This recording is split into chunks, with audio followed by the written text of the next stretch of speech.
우리가 요한복음 6장의 이야기를 지금 몇 주에 걸쳐서 하고 있습니다. 떡에 관한 이야기를 계속 하고 있죠. 갈릴리 디베라 건너편에서 예수님이 자기를 찾아온 무리들에게 그들의 배고픔을 보시고 오병이어의 기적을 베풀어 주세요. 그리고 다시 바다 건너 가버나움으로 가는 길 중에 바닷속에서 제자들이 풍랑을 만나는 사건이 있었죠. 그때 예수님이 바다 위를 걸어오십니다. 제가 이 사건을 새 출애굽 사건이라 그랬어요. 예수님이 홍해를 가르듯이 건너서 제자들에게 오는 새 출애굽 사건, 영적 출애굽 사건. 그리고 이제 배를 타고 건너편으로 같이 간 거예요. 가버나움으로 가니까 떡을 먹었던 무리들이 또 찾아왔습니다. 이제 그들에게 그 떡에 관한 이야기를 풀어 말씀해 주시는 그 이야기의 끝자락에 오늘 말씀이 있습니다. 이 6장의 이야기가 진행되면서 떡이라는 주제가, 떡이라는 의미가 점점 영적으로 깊어지고 발전해 갑니다. 처음에 이 떡은 먹는 떡이었어요. 오병이어, 오병, 먹는 떡. 사람들이 먹는 떡에 눈이 막 휘둥그레진 거예요. 근데 예수님이 바다 건너편에서 가버나움에서 말씀하실 때 하나님께서 하늘로부터 참떡을 주신다라고 말씀하시는 거예요. 이때부터 사람들이 이건 뭔 소리야? 뭔 말이지? 근데 예수님이 그 떡이 누구라 그랬어요? 나다 그랬어요. 사람들이 그때부터 어안이 벙벙해지는 거예요. 무슨 말인지도 모르겠고 이걸 어떻게 받아들여야 될지 모르는 거예요. 근데 예수님이 거기서 그치지 않고 그 다음 얘기로 또 이야기가 넘어갑니다. 나는 하늘에서 내려오는 살아있는 떡이니 사람이 이 떡을 먹으면, 나는 살아있는 떡인데 너희가 이 떡인 나를 뭐 해야 된다? 먹어야 된다. 그리고 그 뒷부분에 아예 쐐기를 박습니다. 내가 줄 떡은 곧 세상의 생명을 위한 내 살이다. 이 떡은 내 살이다. 너희가 내 살을 먹어야 한다라고 예수님이 아주 충격적인 이야기를 하셨어요. 우리는 다 알고 보니까 어느 정도 이해되지만 그 당시 사람들은 아주 충격적인 이야기입니다. 이 말 때문에 초기 기독교가 오해를 받아서 박해를 많이 받았어요. 여러분, 원래 오리지널 성찬식은 빵이 엄청 큽니다. 엄청 큰 빵을 성도들이 뜯어 먹는 거예요. 근데 어떤 루머가 도냐면 그 빵 속에 어린아이 시체가 들어있다. 그래서 식인을 하는 집단이다. 그리고 함께 모여 사람의 피를 즐겨 마시는 괴 집단이다. 기독교에 대한 소문이 이렇게 났어요. 우리나라 초기 기독교 때도 이런 소문이 났습니다. 예수님이 하신 말씀의 살의 의미는 자기 몸을 바쳐서 인류를 위해 희생제물로 드리기 위해서 내가 이 땅에 왔다라는 의미죠. 근데 사람들은 그 속에 있는 참 의미를 이해할 수도 없었고 이해하려 하지도 않았습니다. 그냥 있는 그대로만 보고 오해하는 거예요. 살을 먹으라고? 여러분, 왜 그들이 예수님의 말씀을 이해 못했을까요? 물론 당시 사람들의 상식으로는 생각하기 어려운 영적 진리가 나오기 때문에 이해가 안 되는 게 당연하지만, 다른 이유 중 하나는 그들의 자세가 예수님의 말씀을 받아들일 자세가 아니에요. 어떤 목사님이 이렇게 설명을 하더라고요. 이해하다라는 말이 영어로 understand입니다. 풀이하면 언더, 아래에 스탠드, 서 있는 것. 상대방의 말을 이해하려면 상대방보다 아래에 서 있는 마음을 가져야 되는 거예요. 그런 마음과 자세가 꼭 필요합니다. 그래야지 다른 사람을 이해할 수 있어요. 여기 저보다 연세도 많으시고 저보다 똑똑하시고 많이 배우신 분들도 계세요. 그렇다고 해서 목회자가 제가 강단에서 이야기를 하는데 여러분이 듣는 입장에서 내 경험과 판단력과 내가 말씀을 본 것이 더 낫다라고 여기면 전해지는 말씀이 받아들여지지 않겠죠. 듣기는 하고 조금은 공감하겠지만 내 삶 가운데 들어오진 않겠죠. 듣는 이들에게 오히려 손해가 되는 것입니다. 성도들 간에도 이해하지 못하는 것 때문에, 겸손한 자리에 서지 않는 것 때문에 문제들이 많이 생기는데, 제가 얼마 전에 저희 교회 성도님은 아니고 다른 성도님을 뵙고서 이야기할 틈이 있었어요. 그분이 이런 고충을 털어놓으시더라고요. 교회 가서 내가 내 얘기를, 자기는 없는 말은 못한대요. 자기는 어느 정도 관계하는 건 안 된대요. 다 터놓는 거예요. 자기 상처들과 아픔들을. 그러면 그거를 받아들여주는 게 아니라 오히려 그 말 때문에 나를 이상한 눈으로 보고 막 소문이 도는 거예요. 내 소문이. 그래서 상처를 받으신 얘기들을 하더라고요. 여러분, 왜 이런 일이 생길까요? 듣는 이들이 내가 그 사람보다 더 높게 있다, 나는 저렇지 않다라고 여기는 거죠. 그렇기 때문에 그 속에 담긴 아픔을 이해하려고 하지도 않고 이해도 안 되는 것입니다. 가십거리로만 그 얘기를 여기는 거예요. 이런 분위기의 교회들은 좀처럼 서로의 아픔들이 끌어안아지지 않습니다. 말하면 바보 되는 거예요. 잠언 16장 19절에 하나님께서 이렇게 말씀하시죠. 겸손한 자와 함께하여 마음을 낮추는 것이 교만한 자와 함께하여 탈취물을 나누는 것보다 낫다. 마음을 낮추는 것, 겸손한 것은 남에게 지는 게 아니에요. 그것이 더 낫다. 예수님이 뭐라 그러셨습니까? 나는 마음이 온유하고 겸손하니. 예수님이 이렇게 자기를 말씀하셨어요. 겸손은 예수를 따라가는 것입니다. 우리가 그런 위치에 있어야, 예수를 따라 낮은 자리에 있어야 내 옆 성도들이, 내 옆 사람들이 하는 말이 들리고 이해가 되는 것입니다. 저희 교회가 서로 그런 자세가 되길 바랍니다. 낮은 자들의 교회가 되길 바라요. 자, 이제 예수의 살과 피를 우리가 먹고 마셔야 된다는 의미가 뭔지 우리가 이야기를 해볼 텐데, 53절에 예수님이 또 이렇게 말씀하십니다. 내가 진실로 진실로 너에게 이르노니 인자의 살을 먹지 아니하고 인자의 피를 마시지 아니하면 너희 속에 생명이 없다. 굉장히 익숙한 구절입니다. 많이 듣는 구절. 공간복음에서 이 이야기는 마가의 다락방 최후의 만찬에서 등장하죠. 그리고 우리는 성찬식을 할 때 이 말씀을 함께 나눕니다. 이 말씀을 근거로 성찬식을 절기 때마다 해요. 여러분, 성찬에 동참한다, 성찬식을 한다는 의미가 뭐죠? 그리스도의 죽으심에 동참하는 거예요.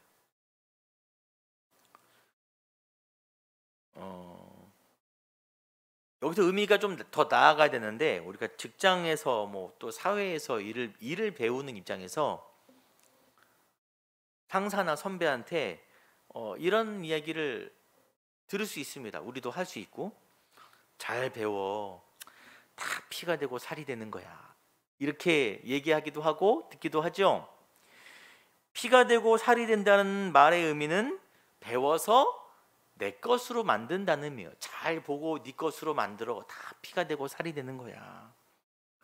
예수님이 하신 인자의 살과 피를 먹으라는 말씀은 희생제물이신 예수로 말미암아 십자가를 믿고 그 피와 살로 구원을 받으라는 의미가 먼저 1차적이긴 하지만, 그것만이 아니라 더 나아가서 내 피와 살을 먹고 나의 삶을 너의 삶으로 만들어라.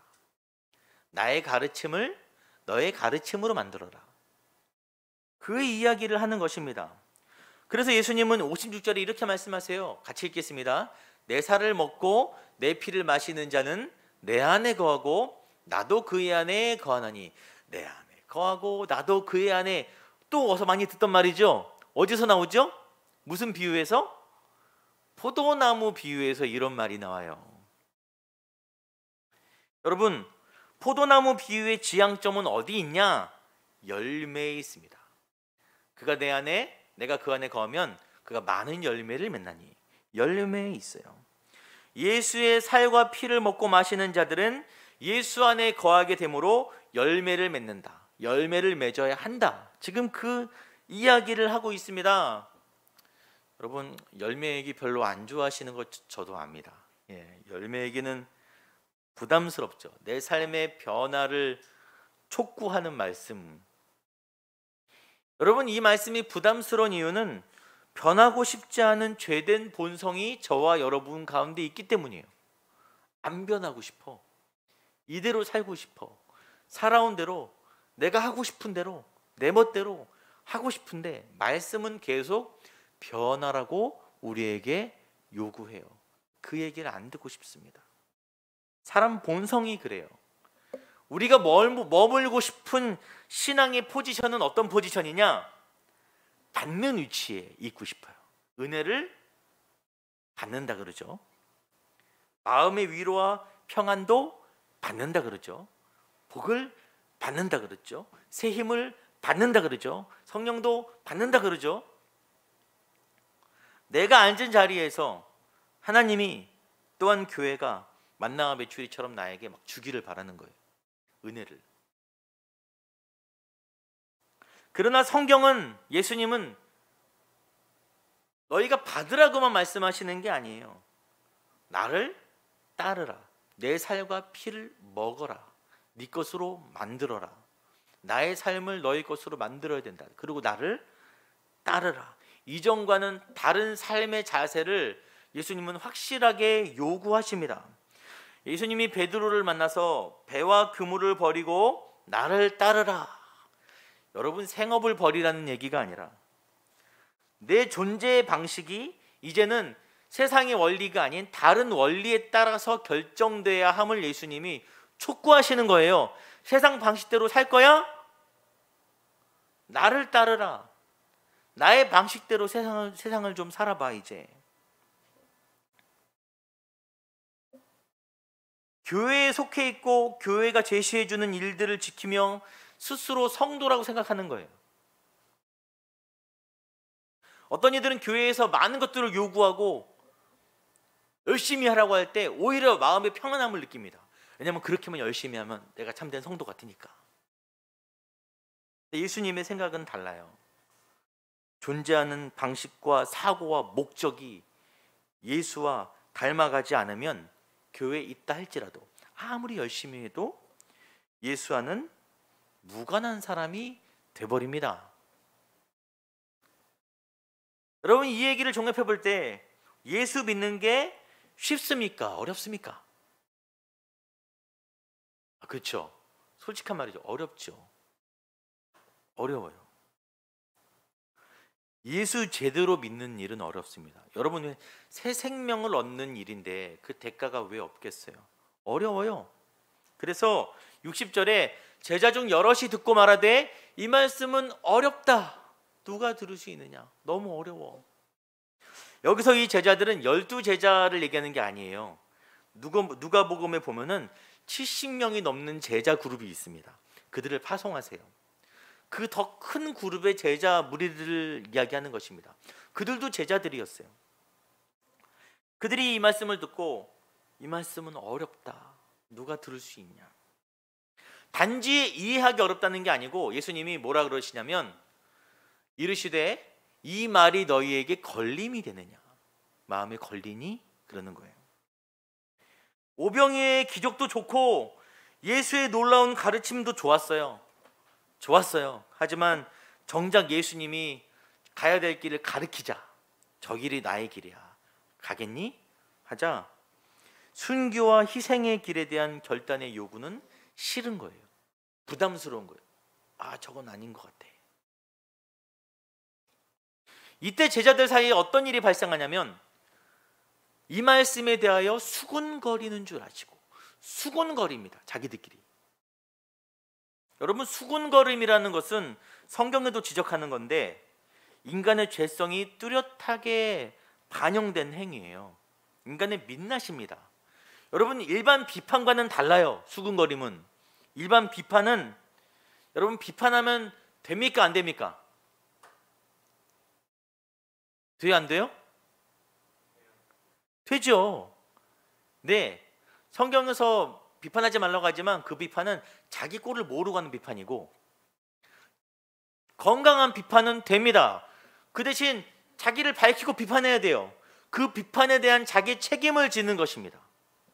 어느 정도는 책임을 지면서 비판을 하는 것이 건강한 조율 방식이에요. 여러분, 사회는 끊임없이 비판을 통해 성장하죠. 교회도 비판을 통해서 성장합니다. 그런데 수군거림은 집단의 의견을 형성해요. 집단의 의견을 형성하면요, 아무도 책임지지 않습니다. 수군거리면서 아무도 그 말에 대해서 책임지려 하지 않아요. 비겁하죠. 수군거림을 주도하는 사람들이 있어요. 책임지지 않고 사람들 마음을 조장해서 대중 속에 숨어서 자기의 뜻을 관철시키려고 합니다. 그래서 이 수군거림이 때로는 사람을 죽여요. 요즘 댓글 써서 사람 죽이죠? 그 사람들이 자기 얼굴 드러내놓고 그렇게 할 수 있을까요? 못하는 거예요. 숨어서 사람을 죽이는 것입니다. 책임 안 지고. 여러분, 이런 수군거림은 사회와 교회를 성장시키지 않고 병들어 죽게 합니다. 여러분, 그리고 사실 수군거리는 것은 쾌감이 있어요. 신나잖아요? 저도 수군거리는 거 쾌감을 느낍니다. 막 하면 좋아요. 막. 옛날에 부교육자 할 때 담임 목사님이 흉 많이 봤어요. 부교육자들끼리 술 마시면 목사님 말이지 막 그러시고. 쾌감이 있어요. 좋아요. 왜냐하면 죄이기 때문입니다. 죄는 우리에게 쾌감을 줘요. 끝맛이 쓰지만 쾌감을 줘요. 로마서에 곧 모든 불의, 추악, 탐욕, 악의가 가득한 자요, 시기, 살인, 분쟁, 사기, 악독이 가득한 자요, 수군수군하는 자요. 죄인들의 범위에 수군수군함을 첨가합니다. 이런 대화는, 수군수군되는 대화는 우리 주위에 항상 일어나기 마련이에요. 우린 죄인이니까. 여러분, 어떻게 해야 됩니까? 그렇게 수군거림이 내 옆에 있으면 니네 수군거리면 돼, 안 돼? 이렇게 말하면 안 돼요. 그럼 내가 수군거리면 대상이 됩니다. 정중하게 피하시면 됩니다. 정중하게. 네. 실체가 없는 그 말에 부딪히면 나만 힘들어요. 정중하게 자리를 피하시기 바랍니다. 그리고 예수, 굉장히 가슴 아픈 이야기가 등장하는데 같이 읽겠습니다. 그때부터 그의 제자 중에서 많은 사람이 떠나가고 다시 그와 함께 다니지 아니하더라. 예수님 사역의 분기점이 있어요. 수많은 사람들이 예수를 막 따라가다가 어느 시점부터 쭉 줄어듭니다. 요한복음의 지금 그 시점이 여기예요. 떡 이야기에서. 예수님 십자가 마지막 그 길목에 누가 함께 있었어요? 양옆에는 죄수 2명, 그리고 주위에는 형을 집행하는 로마 군인들밖에 없었어요. 우리 예수님 가시는 길은 참 외로운 길입니다. 그리고 본절에서 이야기하는 예수님을 떠난 사람들은 우리가 이야기했던 무리 그룹, 막 우르르 몰려다니면서 예수님을 따랐던 그 그룹 얘기가 아니에요. 누가 떠났어요? 제자 중에서 많은 사람들이 떠나고, 무리는 뭐 말할 것도 없고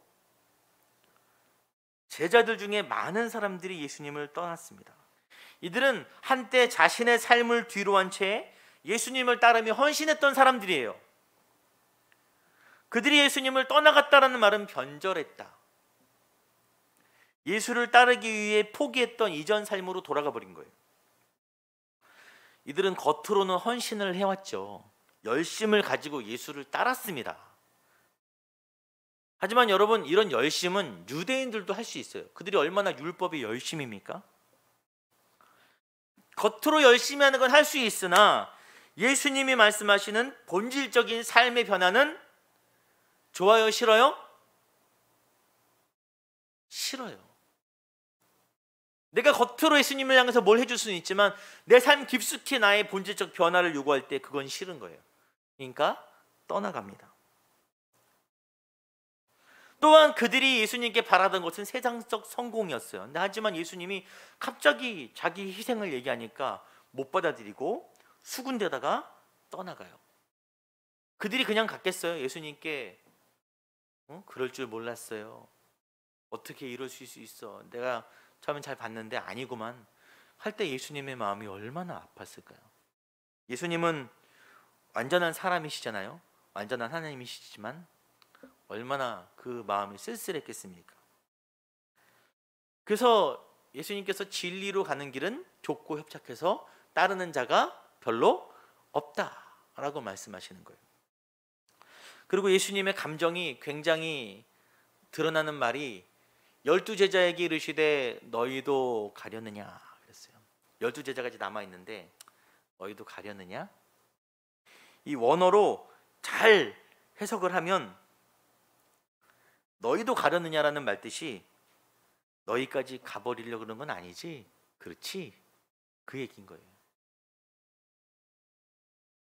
자기가 정말 마음을 주었던 제자들의 마음을 확인하시는 거예요. 그렇지? 너희는 가려는 거 아니지? 이런 상황에서 꼭 나서는 제자가 한 명 있죠. 누구죠? 꼭 나서서 베드로가 이번에도 나서서 한마디 합니다. 영생의 말씀이 주께 있사오니 우리가 누구에게로 가오리까? 참 공간복음에서는 이 같은 고백은 아니지만 베드로가 가끔 이상한 이렇게 수준을 뛰어넘는 고백을 가끔 해요. 공간복음서에서 너희는 나를 누구리 하느냐 했더니 베드로가 주는 그리스도시요 살아계신 하나님의 아들입니다. 여러분, 이게 베드로 수준에서 가능한 이야기인가요? 지금 말씀도? 아니에요. 근데 베드로는 가끔 자기 수준 밖의 이야기를 해요. 저는 이것도 성령의 역사라고 생각을 합니다. 예언적 역사라고나 할까요? 성령의. 근데 지금도 마찬가지로 가끔 우리 수준에서 하기 어려운 고백들을 하게 될 때가 있어요. 제가 어렸을 때 교회에서 주의 일을 위해서 내가 주의 길을 가겠다고 딱 선언을 하면서 교회에 딱 선언을 했을 때 저를 가르쳐 주시는 전도사님께서 반응은 네가? 그랬어요. 네가? 제가 생각해도 제 모습이 그랬거든요. 너 괜찮겠어? 네가? 하지만 성령 하나님은 저에게 역사하셔서 연약한 저에게 그런 고백을 하게 하시고 그 연약한 자의 고백을 들어서 성취하시는 거예요. 여러분, 오늘 우리가 다시 한번 주 앞에서 내가 이렇게 하겠습니다. 난 연약하지만 내가 이렇게 주를 위해서 결단하겠습니다라고 결단할 때 성령께서 그 고백을 내 수준이 아닐지라도 들어서 사용하시는 거예요. 나중에 그 고백과 같은 자리에 우리를 갖다 놓으시는 거예요. 베드로 역시 자기 고백과 같은 자리로 나중에 이동합니다. 그런 역사가 여러분들에게 있기를 바랍니다. 자, 마지막으로 오늘 말씀이 좀 길어지네요. 같이 읽겠습니다. 살리는 것은 영이니 혹은 육은 무익하니라. 내가 너에게 이른 말은 영이요 생명이라. 예수님이 이 이야기를 하면서 갑자기 이 이야기를 집어넣습니다. 무익한 육과 살리는 영이 등장해요.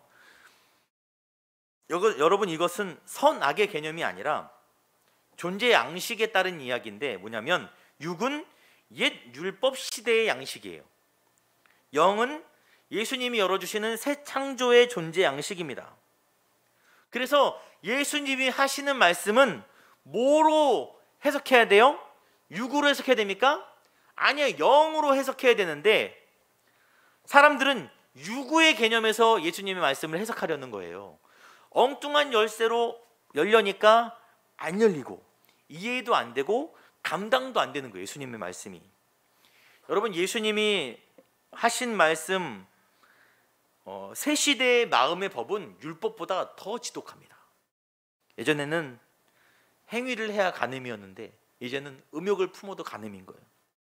예전에는 사람을 정말 찔러 죽여야 살인인데 미워해도 살인인 거예요. 야, 이걸 누가 감당해요? 누가 여기서 자유롭습니까? 저도 연쇄살인마. 예. 여러분도 연쇄살인마. 육적으로는 도저히 해결이 될 수 없는 이야기예요. 참 재밌는 거는 2000년이 더 지났는데 우리는 율법의 시대에 살고 있다라고 생각하지 않잖아요? 그런데 의외로 성도님들이 구약의 율법의 세계가 더 익숙하다라고 여깁니다, 마음속에. 그게 더 편해요. 보여지고 드러나는 행위로 내 믿음을 증명하는 것에 익숙해요. 주일 성수, 헌금하고 11조하고 봉사하는 일로 내 믿음을 증명하는 일이 훨씬 더 편합니다. 그것만 해내면 내가 예수 믿는 사람인 것처럼 서로 공인이 되는 거예요. 그 시스템에 굉장히 익숙해요. 좀 힘들지만 노력하면 가능하거든요. 어떤 일이 발생하냐? 그러면 가정과 교회의 삶이 완전히 아닌 거예요. 완전히 아닌 거예요. 내 삶은 완전 아닌데 교회에서만 막 노력해갖고 좋은 권사님, 집사님 하면 되는 거예요. 그러니까 그 삶이 완전히 이중적인 삶이 되는 경우들이 있습니다. 예수님께서 새롭게 여신 시대는 진실된 마음으로 증명해야 되는 시대인 거예요. 여러분이 오해를 하시더라고요. 제가 저희 교회에서 무기명 헌금을 하잖아요. 그러니까 여러분의 마음을, 부담을 덜어드리기 위해서 무기명 헌금을 하시는 거라고 착각을 하세요. 아니거든요. 사람들에게 증명했던 것을 이제는 아무도 볼 수 없기 때문에 누구에게 증명해야 되는 거예요? 누구에게? 하나님 앞에 증명해야 되는 거예요. 사람은 증명하지 않습니다. 이제 하나님 앞에 내 믿음을 증명해야 돼요. 예수님 분명 말씀하셨죠. 물질 있는 곳에 마음이 있다고요. 사람들은 몰라요. 교회가 점점 더 성당에 갈수록 더 티도 안 나겠죠. 예수님 앞에 1대1로 서서 내 예수님을 향한 내 믿음과 마음을 증명해내야 되는 거예요. 코람데오라고 하잖아요. 하나님 앞에 선자. 그 자리로 여러분을 억지로 끌어가는 것입니다. 보세요. 점점 부담이 돼요. 하나님 앞에서. 사람은 필요 없고. 오늘 우리가 나눈 말씀은 굉장히 무겁습니다. 너무 무거워요. 떠나가는 제자들의 마음도 이해는 돼요. 근데 예수님은 이상한 말씀을 하시죠. 내 멍에는 쉽고 내 짐은 가볍다. 이렇게 무겁게 말씀해 놓으시고, 내 멍에 짐 일단 무겁잖아요. 딱 듣기만 해도. 가볍다라고 하는 거예요. 예전에 말씀드렸죠. 팔레스타인에서 멍에는, 소가 끌고 다니는 그 멍에는 무조건 소 2마리가 끄는 거라고요. 1마리가 끄는 게 아니라고. 예수님이 왜 멍에가 가볍다고 하셨냐면 혼자 매는 멍에가 아니기 때문이에요. 돕는 누군가가 옆에 함께 있는 거예요. 그분이 누구세요? 누구세요? 복음서에서 제자들과 사도행전의 제자들의 모습이 완전 다르죠? 완전 달라요. 왜 다르죠? 뭐 때문에 달라졌어요? 오순절 성령 강림 때문에 그 원래 제자들의 모습이 완전 변했습니다. 여러분, 육의 열쇠로 열면은 말씀에 이해도 안 되고 답답하고 무거운데 성령으로 열면 이해돼요. 감당돼요. 여러분, 성령은 기독교의 마스터키라고 할 수 있습니다. 성령이 역사하면 말씀이 들어오고 이해가 됩니다. 강해 설교 어려워요. 하지만 성령으로 열면 말씀이 들어옵니다. 성령이 역사하면 그 말씀이 내 삶에 들어와서 내 삶이 본질적으로 변화됩니다. 속사람이 변화되고 결국 겉으로 드러나요. 그게 열매로 그리스도를 따르는 제자들의 삶을 살 수 있게 됩니다. 여러분, 그래서 우리가 성령을 구하지 않으면 신앙생활 제대로 못해요. 못합니다. 마음의 법을 어떻게 우리가 따라갑니까? 사랑하는 성도 여러분, 우리는 분명 성령의 감동으로 예수를 믿었기 때문에 이 자리까지 왔어요. 근데 이제는 예수님이 제자의 길을 요구하십니다. 어떻게 됩니까? 성령의 충만을 구해야 됩니다. 성령의 충만을 구하면 그 제자의 삶을 저 여러분이 감당할 수 있게 되리라 믿습니다.